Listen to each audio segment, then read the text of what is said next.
খবর 24 সাথে আপনাকে স্বাগত। নতুন নতুন খবর জানার জন্য আমাদের চ্যানেলে চোখ রাখুন। বিগত কয়েকদিন ঠান্ডার দাপট ভালো থাকলেও সুখ আর বেশি স্থায়ী হবে না শীতপ্রেমীদের, এমনটাই বলছে আলিপুর আবহাওয়া দপ্তর। পৌষ সংক্রান্তির আগেই উত্তর পশ্চিম ভারতে হাজির পশ্চিমী ঝঞ্ঝা।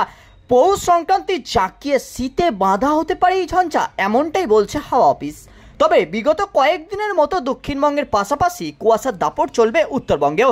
উত্তরবঙ্গের প্রায় সব জেলাতেই ঘন কুয়াশার সতর্কবার্তা থাকছে। দার্জিলিং সহ 4 জেলায় 50 মিটারের কাছাকাছি নেমে আসতে পারে দৃশ্যমানতা। উত্তরে আবার বেশ কিছু জেলায় হালকা বৃষ্টির পূর্বাভাস রয়েছে। কয়েকটি জেলায় সোমবার বৃষ্টি হতে পারে। দার্জিলিং, কালিম্পংয়ে তুষারপাতের সম্ভাবনা থাকছে উঁচু পাহাড়ি অঞ্চলগুলিতে।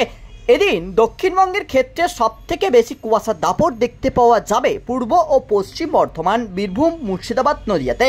বাকি জেলা তো সকাল থেকে হালকা কুয়াশার সম্ভাবনা থাকছে, তবে আপাতত দক্ষিণবঙ্গের বৃষ্টির কোনো সম্ভাবনা নেই।